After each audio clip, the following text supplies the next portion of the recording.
Hello, this is a video advertisement for the book Ghost Hunter Adventurers Club, Express Train to Nowhere, narrated by John. That's me, Super Eyepatch Wolf. One of my favorite parts about being a YouTuber are the frequent feelings of validation I get from my work. And by frequent, I mean never ending. And by validation, I mean existential crises. That's the kind of joy one can expect from churning out an endless stream of content for a giant amorphous audience that may or may not devour you at any point, all the while knowing that if you stop, your primary means of maintaining both food and electricity will disappear.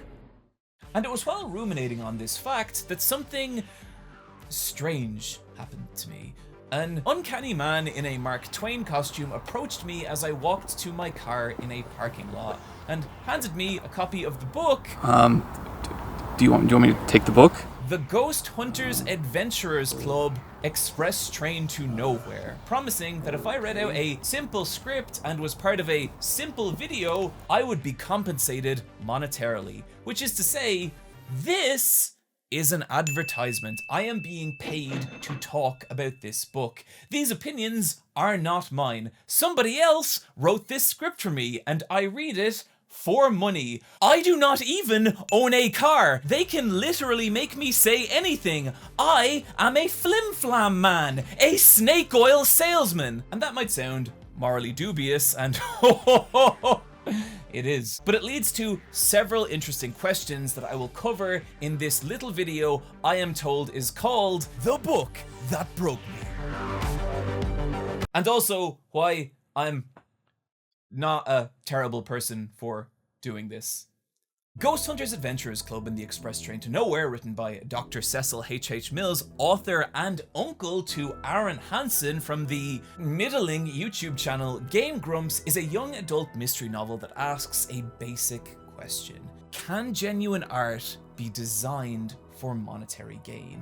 The book begins when our protagonists, the brothers JJ and Valentine's Watts, who may or may not actually be brothers, as well as their friend Trudy De La Rosa, board an express train. And a lot of the appeal of this book is just getting to hang out with these little weirdos. Trudy is sharp, calculating, and very occasionally prone to making threats of brutal violence. JJ is the kind of affable idiot whose simple, borderline oblivious worldview makes him extremely entertaining, but also sometimes able to perceive situations in a way that no one else can. And Valentine is kind of the opposite. Softly spoken, empathetic, with a keen eye for observation. His only weakness being the sheer terror he feels whenever he's around the Ghost Hunter Adventurers Club charming yet horrifying nemesis Siobhan, a tenacious, bright-eyed young girl equally adept in the arts of song and dance as well as knife murder. Only for some royal jewels to go missing, the blame pinned on our young heroes, and chaos ensues. So far, so young adult mystery novel, right? Well, yes, but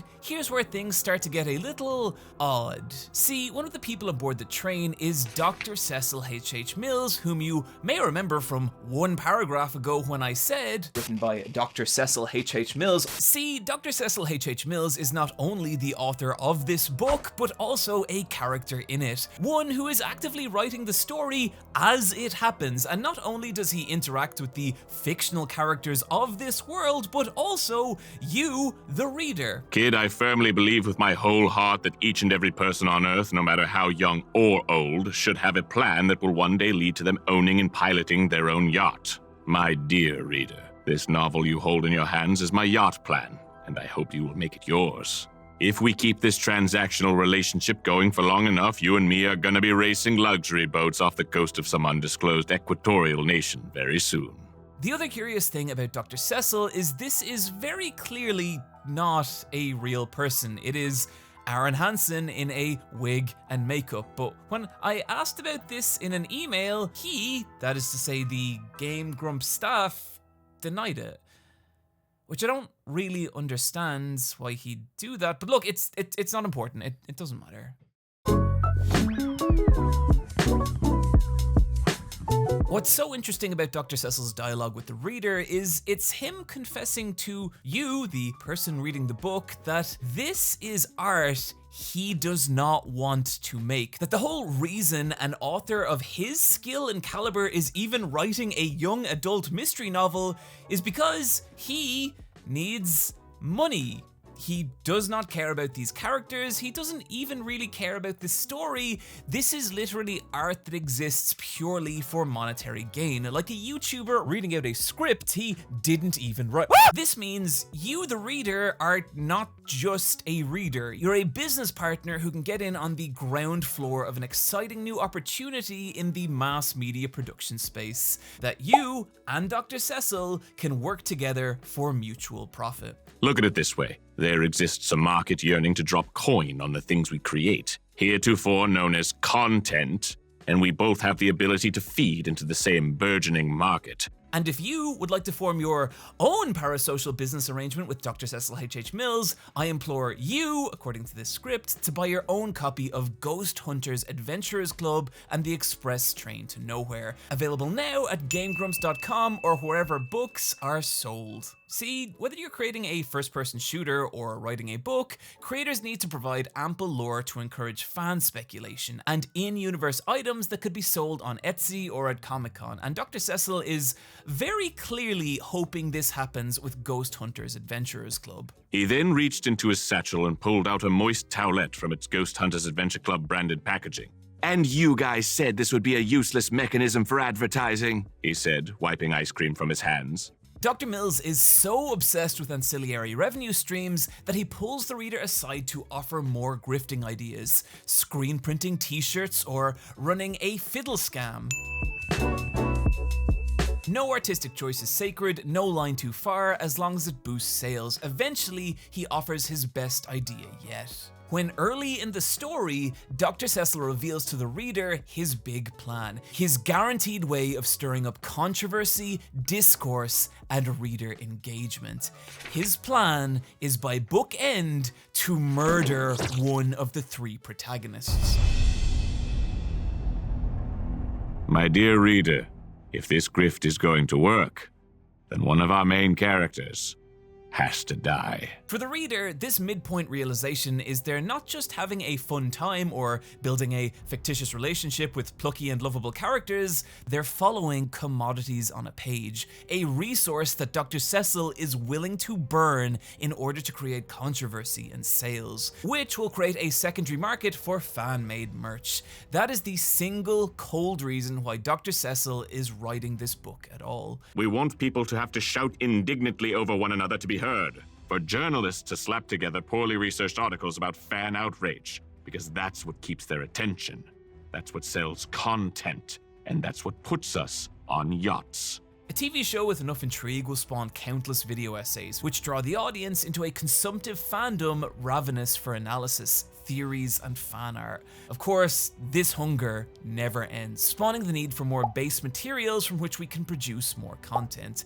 A commodity gets purchased, content gets engagement, or in Dr. Mills' words, the more people who know about Ghost Hunters Adventure Club, the more people buy the book. The more people buy the book, the more they become fans. The more they become fans, the more they flood secondary markets looking for content to the degree of fan art, trinkets, posters, and t-shirts. All things that you, yourself, can produce and sell at a profitable markup.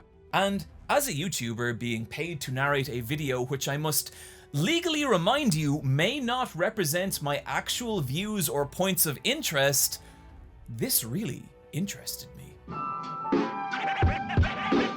Where things start to get really, really wild is that Dr. Cecil doesn't just develop a relationship with the reader, but with his own fictional characters that he's planning on killing.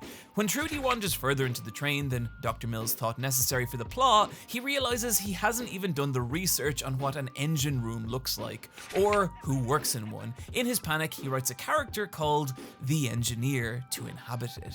The Engineer is aware that she is a character in a novel, and also bitter that the author wasn't even bothered to give them a proper name. It's funny and existential, but it also leads to a really interesting scene about the very nature of fictional characters. Trudy, JJ, and Valentine arrive at a train-themed bar in search of the engineer. They need her help tracking down a missing train, and the plot can't advance without the engineer's help. But she, resigned to her meaningless reality, refuses. The engineer chortled. Buddy, wake up and smell the marketable content machine. We're all just imaginary objects floating through the mind of a sad, angry man. This world solely exists so that we can be run through a wringer of misery over and over again for as long as we can be profited off of. So Trudy does the only logical thing she can do. She threatens to beat the shit out of the engineer, a threat of violence that compels the engineer to defend herself, leading to Trudy asking if the engineer's life is truly meaningless,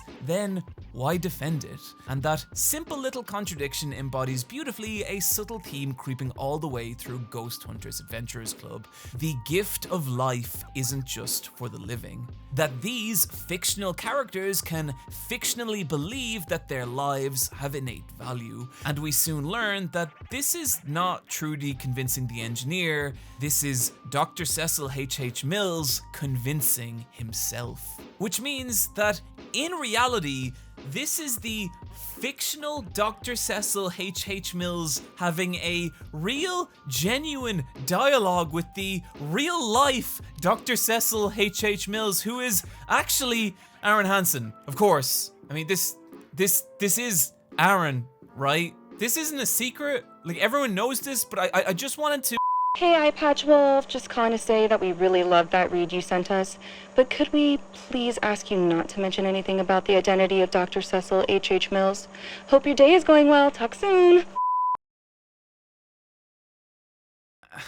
What's interesting about Dr. Cecil H.H. Mills' relationship with his characters is that he's essentially having this dialogue with himself as he slowly comes to terms with the idea that his own characters have value in and of themselves. They have thoughts and feelings beyond just what he wants. And that might sound overly meta and convoluted, but it's actually an oddly common phenomenon multiple writers have talked about. Take classic American authors Kurt Vonnegut's writing in Breakfast of Champions. Vonnegut, despite creating his characters and universe out of nothing, describes his relationship to them as if he controls them with stale rubber bands. Sure, he could invent their desires and innate characteristics, but at a certain point, a character's inertia pulls against the limitless possibilities of the writer's imagination, and so, as he writes it, Dr. Cecil begins to realize that the lives of his characters, they have real value beyond him.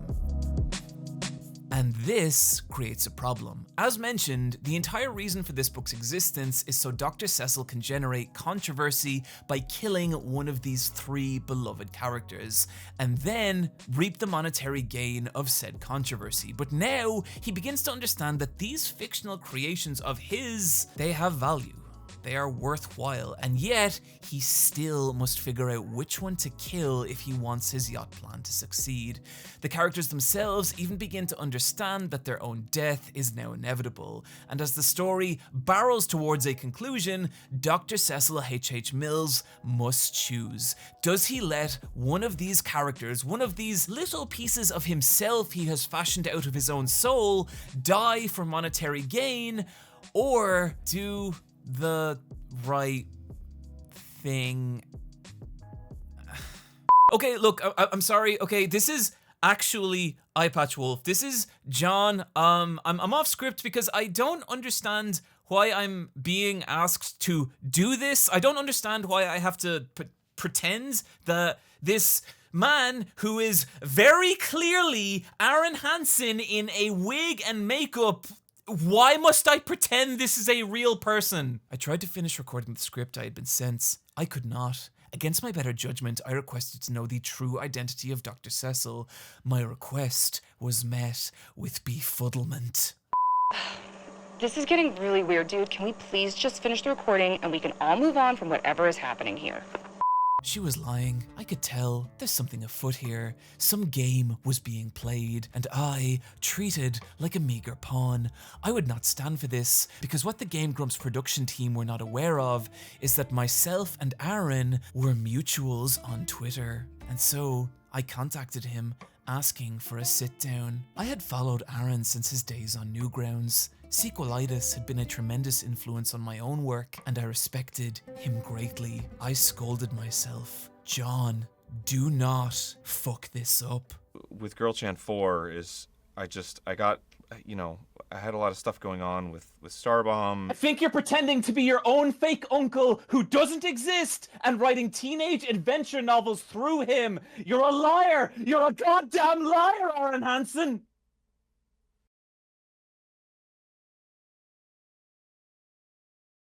Arin's silence signaled to me that I had absolutely fucked this up.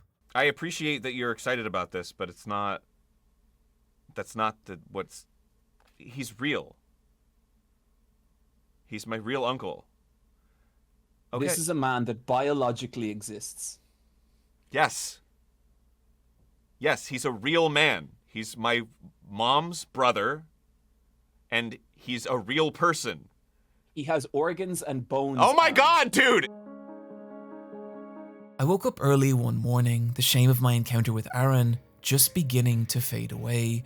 I went to my front door where awaited for me a letter from Dr. Cecil H.H. Mills.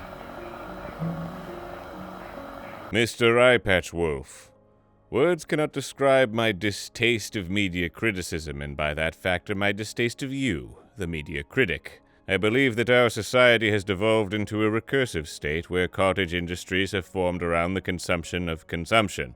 It is not enough to enjoy something. No, the thing must be deconstructed. We must find the root understanding of it so as to squeeze the maximum enjoyment out of it. We must hammer its themes to pieces under the microscope lens of algorithmically profitable videos of at least 10-minute length so that the ads may be served against it. In this, I believe we are in danger of losing the soul of art, recognizing not what it means to us, but what it means to other people. Maybe sometimes Jurassic Park isn't a story about man's lust for scientific conquest, but instead a reminder of how cool dinosaurs are, and I think we should be content with that. On to you. I found your dissertation on Akira to be reductive, your take on Hajime no Ippo to be pedantic at best, and your thoughts on Silent Hill 3 wholly distasteful. And yet, you were pretty spot on about Shenmue 3. What a waste of intellectual property. John, I have said all of that so that I may say this. You ask questions. You search for quality, and you work to understand deeply that which you enjoy. And while I am always loath to pay anyone, let alone a critic, a compliment, I believe that your love of art shines through within the content you create, which I suppose is admirable. Regarding your repeated inquiries in regard to my existence, it was my hope that this letter would be proof positive as to my personhood. And yet, while I fully understand that this will not sate your appetite for understanding, something which I personally take joy in, I will tell you this. Maybe, to your point, the gift of life isn't just for the living. I wish you the best, Mr. Eyepatch Wolf. May our paths cross soon so that we may settle this with a fistfight. I knew this was likely a ploy. There was no way Dr. Cecil H.H. Mills wasn't fictional, but why did it feel like he was here, addressing me, responding to my questions and engaging with them on a human level? I read his letter over and over, and with each reading, the borders of this concept, this thing, this person began to soften. Was Dr. Cecil a real person, or was he a fictional character? I genuinely didn't know anymore, but maybe it didn't matter. He's real to me, damn it.